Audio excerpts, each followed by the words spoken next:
Hi, I'm Claire. Christy, and Janine. We're three marketers that have spent decades in talent tech and recruitment, facing the same challenges and watching the same mistakes play out over and over again.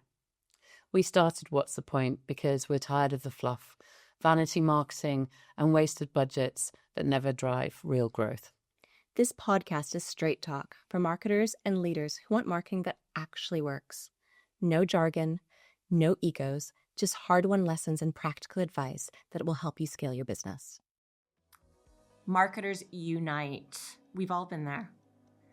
We know that moment that your CEO thinks they know marketing. Or maybe you're a CEO who thinks you know marketing or thinks you don't know marketing and maybe have that imposter syndrome in wanting to grow your business and understanding the potential, the opportunity that marketing affords you. And this is where we're going to dive into the deep of it. So your CEO thinks they know marketing, but do they? So we did a little poll earlier this week. Good. And like any good survey and any good poll, it's very much about the people who are responding. And actually, as much as we have a similar networks that butt on against each other, we actually have very, very different networks when you actually look at the people we're connected with and engage with on LinkedIn. Both of you asked a similar question with very different responses. Do you want to start off, Claire? What did yours say? So mine was, what do you interpret marketing to be in your business? And it was very much aimed at the sort of C-suite, and actually 100% of the people who filled in my poll were business leaders, CEOs, founders. And I have to say, I am pleasantly surprised, but also equally like, oh, really? Still, and actually a couple of people came back on comments, which was brilliant, and loved the engagement, with a view that they wanted to say it was everything that we put in. So I'd put in 4 options: sales enablement, cost center, long-term brand builder, or all about just ROI. And the question was around what the CEO... What do you understand? Yeah. What do you understand? CEO's impression of the marketing function. Yeah. What do you understand marketing to be about in your business? And actually that point where someone came back and went, it's all of it, isn't it? Yeah. And that was an option. I think we can only have 4 on LinkedIn when we put it out, but absolutely marketing is all about all of those 4. But I think what I really wanted to do, and we were pushing buttons specifically for this talk track, right? So what is it that you really understand marketing to be there for, first and foremost? Yeah. And the results were split very equally. The majority were split between sales enablement and that long-term brand builder. So sales enablement, and again, my network is very much that sort of entrepreneurial business, 1 to 50 people. It's very much a technical space in that it's tech businesses or it's organizations supporting recruitment in that sort of way. Sales enablement, yes, it's a lot of my job. It's, as a fractional CMO, I do a lot of sales enablement, but I do it off the back of the fact that we're building the brand. So the brand comes first, the value proposition comes first, and then we go out to market really effectively, really, really solidly on that value proposition. So I'm really chuffed. Long-term brand builder was up there, but it's slightly less than sales enablement. And again, I think that's the maturity or the position of where the businesses are that I'm working with, or the organizations, and their aspirations about how they go to market. They see marketing as that very much that vehicle that takes them to market. And where I work hand in glove with the sales leadership and the sales function, it's all about equipping them with the right tools to have those conversion conversations. Yeah. Yours was very different though, wasn't it? Very different. So my audience was probably certainly more mixed. So I've got quite a lot of marketers, probably a majority, 70%-ish marketers, and then the remainder being founder, MDs of recruitment businesses, etc. And similar questions. So why does your CEO believe marketing exists? Effectively, same 4 answers. And the vast majority for me was that sales enablement piece. So plus 65% saying sales enablement. Brand building was number 3 for me. So right down at 9%, people saying brand building. Still had a couple of people saying cost center. But my second answer was the broader ROI. So about 30%, whatever is left, saying that marketing exists to serve return on investment. And that answer was probably the biggest mix of, 50-50 founders, MDs to marketers. So really interesting that it effectively, it's not a shock, is it? But most marketers believe in the recruitment space that their CEO thinks marketing exists to provide more leads. That we want more leads. It's not a shock in this market. And I think we were talking before that sales enablement has, in a very short survey question, is it properly been defined? Yeah. And I think we had our own assumptions of what people think sales enablement is. And I think, and largely I'm in enough networks of the marketers that there is a lot of frustration still that it's presentation decks. It's that very last minute kind of request for stuff to enable the sales process. Yeah. It's not necessarily the driving leads, creating programs to fill and pull through the funnel. It's literally enable the sale at the at the 11th support, hour. Isn't it? What you call sales support. Yeah, support. I call it marketing help desk. Yeah, something like that. I think even this week we're in a similar network where it was about email marketing, wasn't it? And can we just do more? Can we just spam people a little bit more because we need more leads? So it's not necessarily about the strategic element of sales enablement. That is just typically agency side either. I think that happens the world over, and I think it's one of those misconceptions, isn't it? Is that if you put more stuff out there, you're bound to get more stuff in. Yeah. But that for me is always the education piece. And I think this is also as well where, we can really kind of provide a service of let's just define what each of these labels are. Like, what is demand gen? What is email marketing really about and for? Where does it fit? What is funnel? Like, what is the funnel? In some regards, like, do organizational leaders actually understand that there's tactics. There is a funnel. There is a funnel. There's actual theory that we know because we're learned professionals, but there's a framework that we follow because actually that delivers the results. Yeah. And before we get into is the pitch deck pretty enough? Is that our font? Is that what font we're using now? The beliefs won't die, will they? There's so much information that's misinformation out there. Yeah. But yeah, where do we start? Start with the misconceptions. Misconceptions that we think that today, in a world of technology and data and I think evolution for our industry, which is beyond exciting for me actually, where do those misconceptions still exist? Oh, they still exist. Plenty of them do. I think thinking about some of the marketers and the businesses that I work with, the top 3 are probably the pretty thing. Everything needs to look pretty, and that's why marketing exists. The marketing's a cost center element of it's a cost, not a revenue driver. So it's the first to go. It's if the things first go to bad, go. if things go bad. I still think that's true in a big percentage of businesses, a scary big percentage of businesses. And the third one is that brand can come later. Just get on the phone. It's that bit of that's the other, I think, misconception that's out there. I wonder if it's as well because the industry or the professionals in the industry, especially in the agency side, they're consultants, they're recruitment consultants, they're never going to be anything other. Whereas actually, if a marketing professional drops into recruitment, besides the fact that this is like, wow, this is so different and this is so weird, but also as well, we tend to move and transition between different types of businesses. I mean, I was, 7 years into my career before I actually discovered recruitment. And so I didn't come into the industry.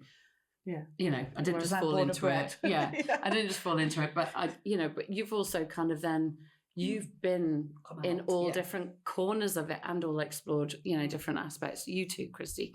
You've gone from big organizations to small and setting up your own business.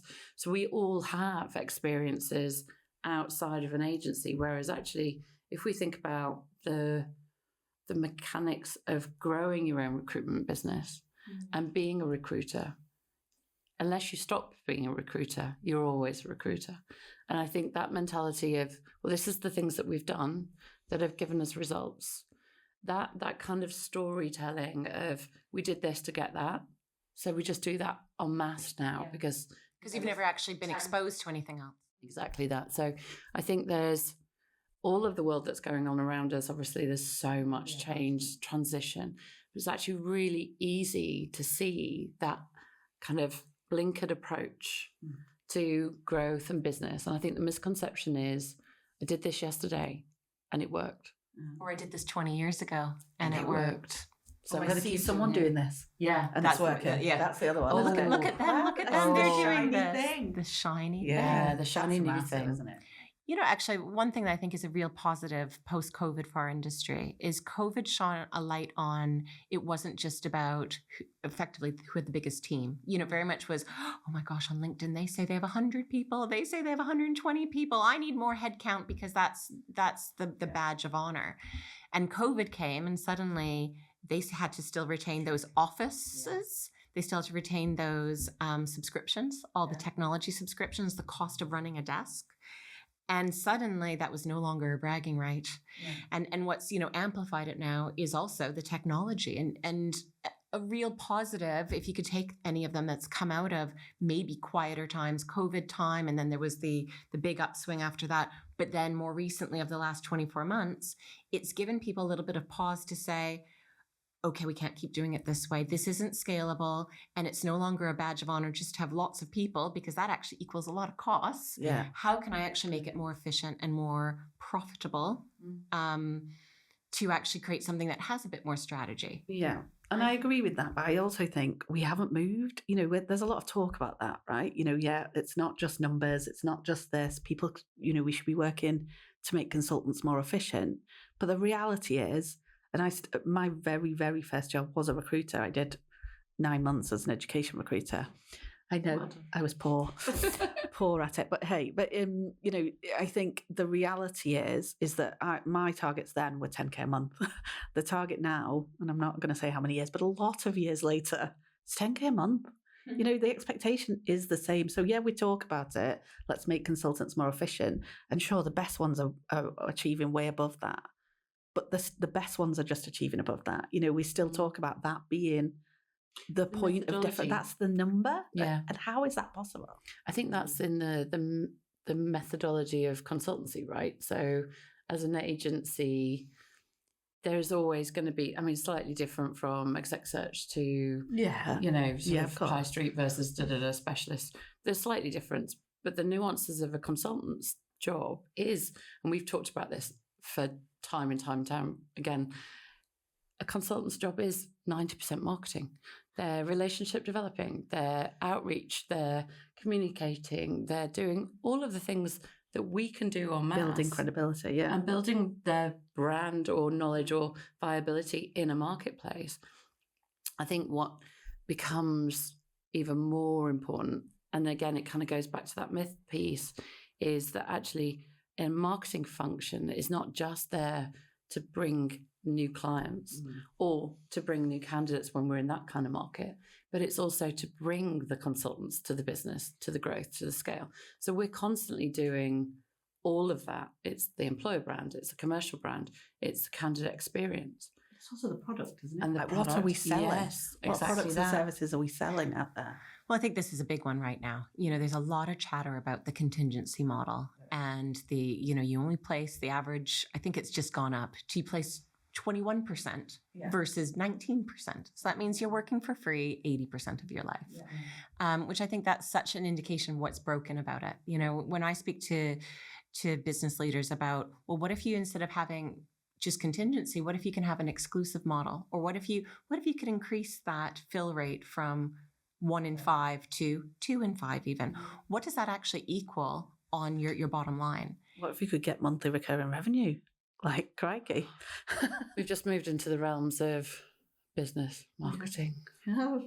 How amazing is Shock that? horror, right? Yeah. So what is the reality? What is the reality of where marketing can actually drive the strategy, the business, and the growth? I think we started to sort of tickle that topic a little bit, because actually for me, the strategic value is always in where is the business going, which marketplace is going to give us, and be dynamic in your approach to what your marketing is. If for example, you've run 2 or 3 different specialist desks and you're in that senior position, then what's stopping you going up that food chain a little bit more, the ladder a little bit more, and actually thinking about C-suite, RPO, actually really starting to broaden out your product range as a business, and what messages and what positioning and what additional activity needs to help you to get there. That for me is like the looking at where the money. Well, right.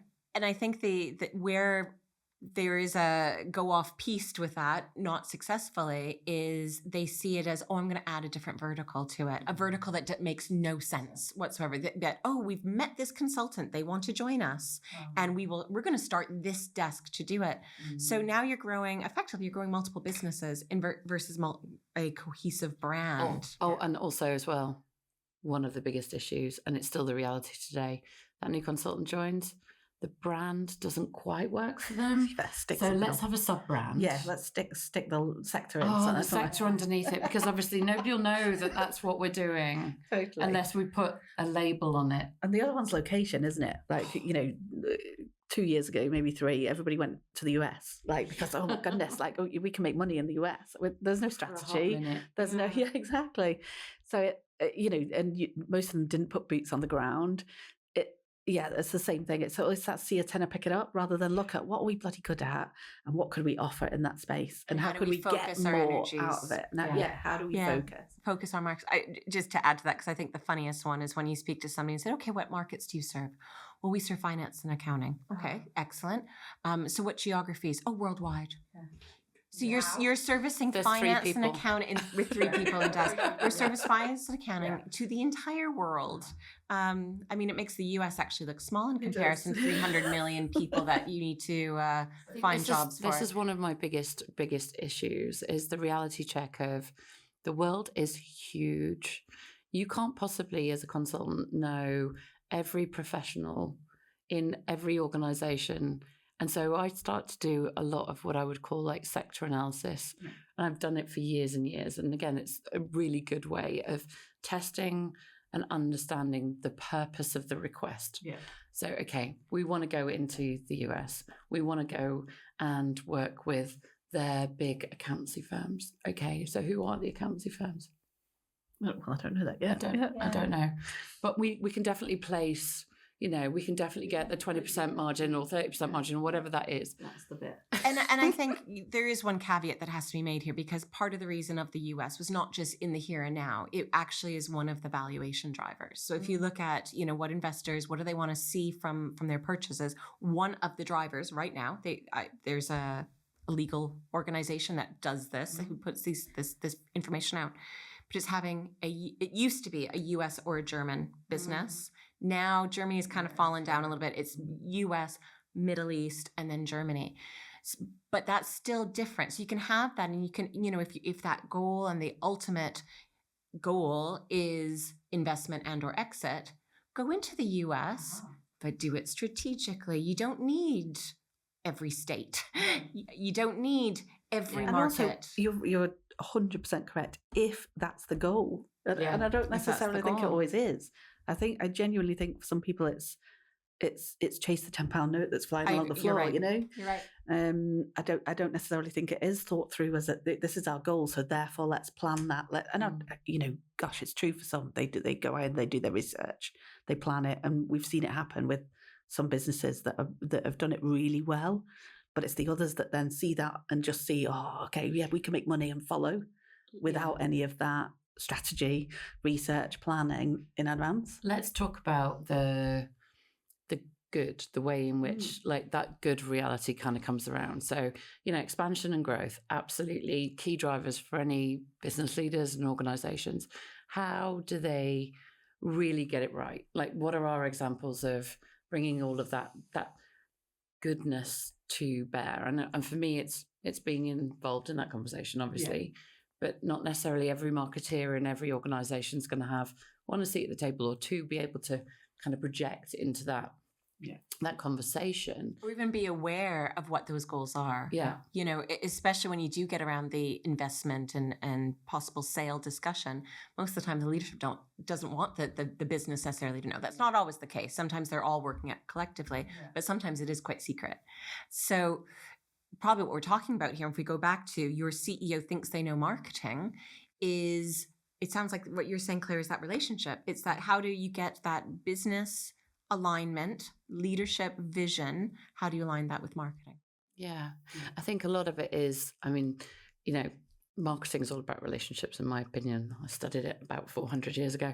You know, this is before businesses were able to socially converse, and social media wasn't a thing when I first started working. And I'm going to date myself, but having navigated all of those technical transformational tools that have now enabled us to move faster, be smarter, see the data, know and understand the roots, the biggest part of my role, I always feel, is establishing a connection with the person who's in charge. And it might be that there's a CEO who manages, you know, a really great leadership team. It might be 4 or 5 people, but that core body of leadership, it might be just an MD or a CEO that operates on their own.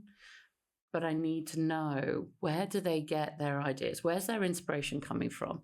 And whether it's for a moment in time or a project, or if it's a long-term relationship where I would be advising over a period of time, understanding what drives them and where they've come from often helps me to inform how I can support them in best practice. And I think knowing where they're at, what their full extent of understanding is, not just marketing, but of sales, of technical, and quite a lot of really amazing founders who are very technical. Exceptionally technical. And then you combine that with their love and passion for the marketplace. And then you've got a really great dynamic, because sometimes they then need to bring on commercial leaders or someone who talks about money, you know, only the money, which again is exceptionally important in this framework. So there's growth drivers that I think are really fundamental. And if you can bring knowledge and understanding of the marketplace, a real ability to devise strategies for marketing based from the business strategy.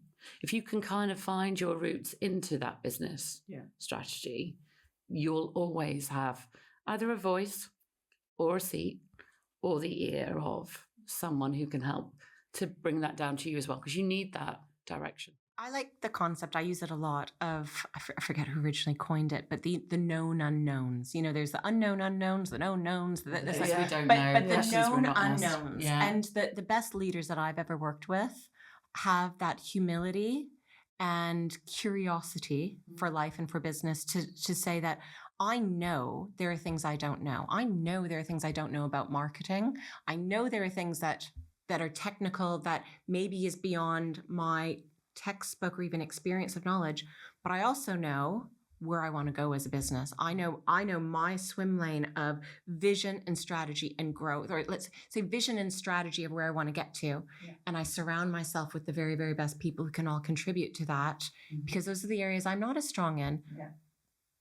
But I know that our collective knowledge is going to be stronger than my solo.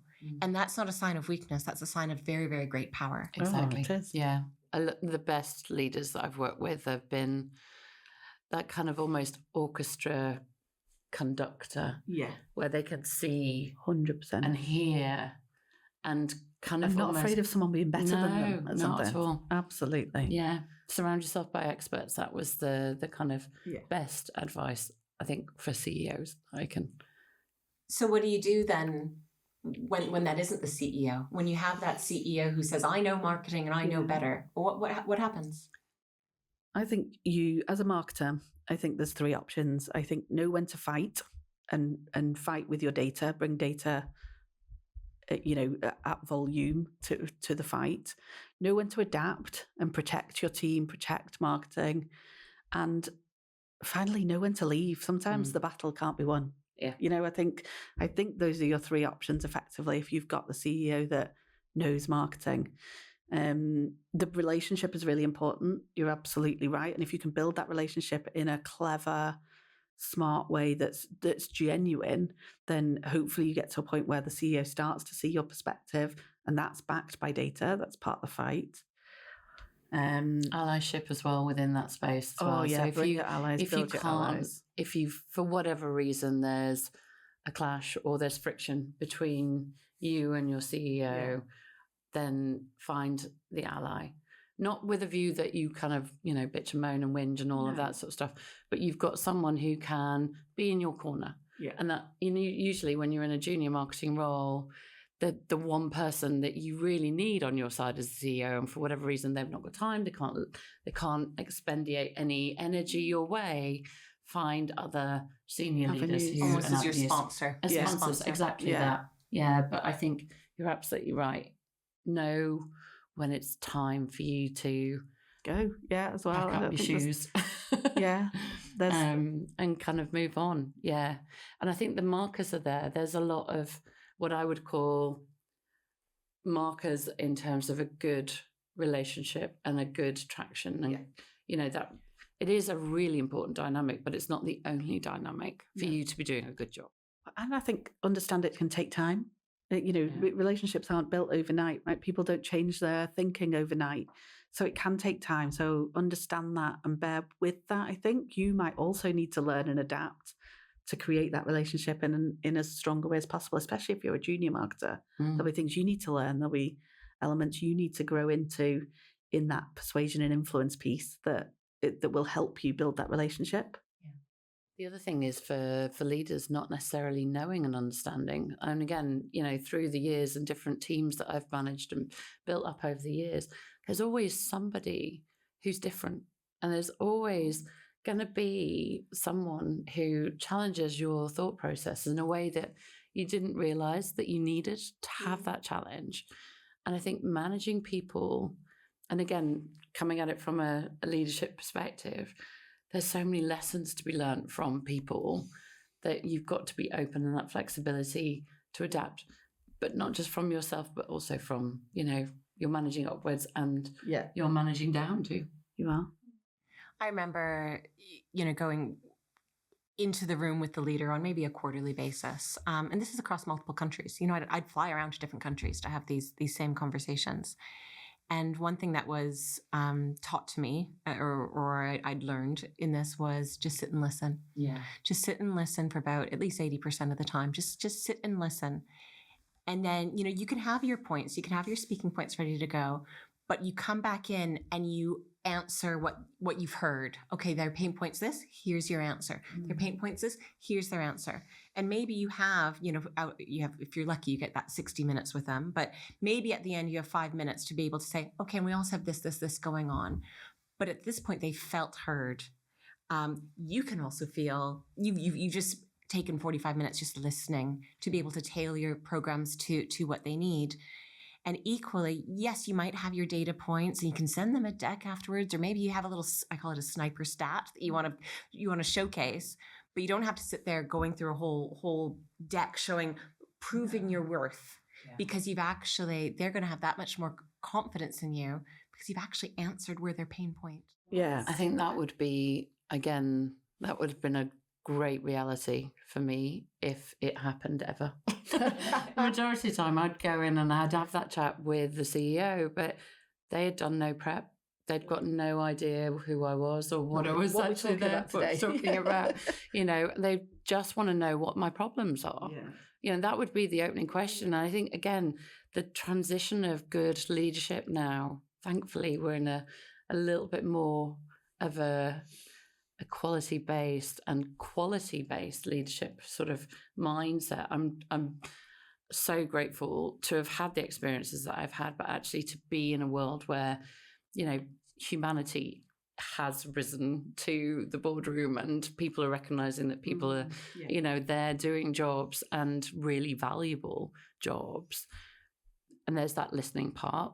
But I think, I kind of grew into an industry that wasn't about waiting for someone to hear me. It was more of a, so tell me what's wrong today, moment. And that's not strategic on either part, because neither of them are learning. So it took a long time for me to find that value exchange. And I think that, again, going back to the reality of relationship development, it was learning to trust that when someone said, so what's going on? They didn't want just a shopping list of all of the problems. They actually wanted to hear where I thought we could go. What would be? There's a possibility in all this as well that they didn't know to come to the conversation with the I'm going to share my my business challenges and where can you help. They didn't see it as that, because there probably was still a perception of, okay, well, marketing's doing its stuff, it's doing its thing. Where are the problems? How can I help you? Because that's the role they thought they needed to take. When you can switch that, and it comes down to trust, doesn't it? How do you establish the trust and even the framework that both parties are coming to the table, having switched the conversation and saying, what are your goals? And well, the marketer taking it control, saying, where do you want to go and how can I enable it? That's a very different it's a different relationship. And it's one now that I think happens naturally. It feels, again, that we've got the level right, in that you can go into a room, and maybe that's a reputation thing. Maybe that's something that we've had to work really hard to deliver. But I also wonder as well, is marketing as a function, what are the real kind of value drivers? We started out with this poll, where is marketing really going to change the dynamic for businesses today? There's a story that some people might have heard me say, because it's such a defining moment in my career, was when a very senior leader, business leader, came over to my desk and said, the consultant teams, they're not feeling supported. Can you please stop what the whole marketing team is working on, and you need to focus on this presentation deck this brochure for this very niche one consultant desk. That's what you need to focus all the attention on. And at the time we were doing, quite global. We were doing a big global CRM project and a big global website migration project. And at the time we were getting 6 figures of visitors to our website every month. And if you pulled that through to data, that was pretty impressive ROI, what we were delivering. But that the lack of understanding to, stop all of that corporate work, stop all the corporate work and focus your attention on a brochure. But this was the dawning. And both of us, I'm still very, very close with this now, left the business, very senior, non-executive director in the industry. And in some ways, I feel a bit of a success story on my end, because our relationship got so tight that I educated him on what we were actually doing. What is that corporate work? And in turn, it almost gave him the space to then say, okay, well, this is how you can help me then. And the change for both of us. And I guess you take your little wins. Like, that's one of my big wins. That's a huge win in terms of being able to meet at a crossroads where your reaction could have been, excuse me, do you not know what we do?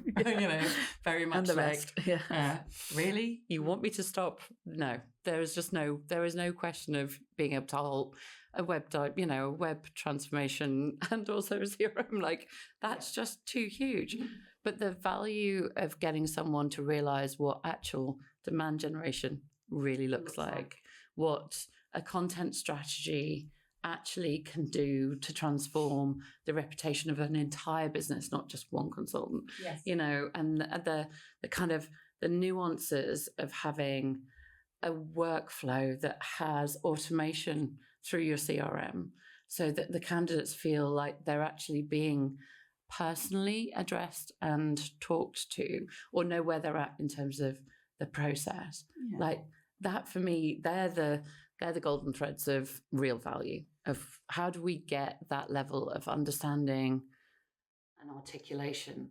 It's an education, isn't it? And I think that's the difficult bit if you're more junior, but it's playing to your strengths. It as a marketer, fundamentally, you should and can be a great storyteller. So it's telling that internally and building that education piece, sometimes slowly, and sometimes in the one moment. like you did, but I see that constantly because of the fear of going into the room to talk to the CEO or going to the board meeting to present. Marketers default to stats without story. And I think telling the story of what marketing can achieve and the golden threads and all of those things, and this is why, and therefore this is what we're going to do, and this is what it's bringing.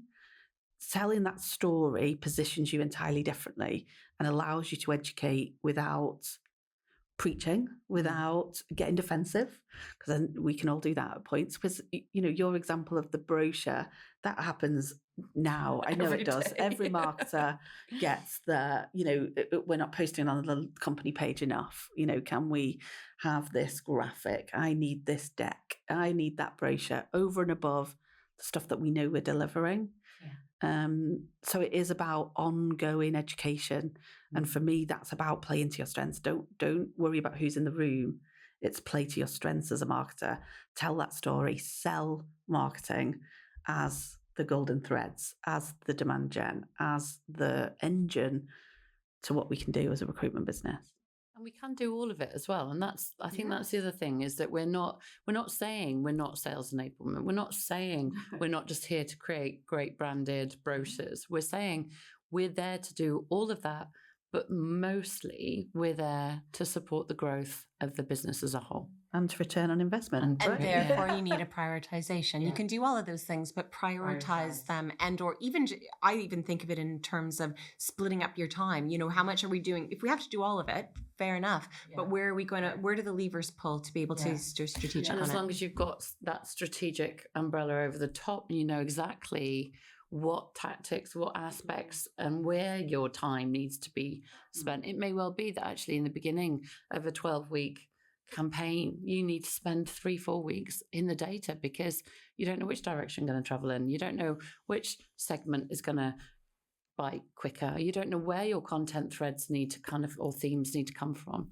So I think that whole piece is know the direction of travel. And then when you know the direction of travel, you can probably have a really great conversation with the CEO who thinks they know marketing. So what's the point of all this? I think what we've heard is, you know, we need to align the relationships. We need to align expectations. And probably most of all, I think we need to align trust. And once we do that, you know, suddenly you do become that marketer and strategic leadership walking hand in hand. And yeah, that's probably where the magic happens.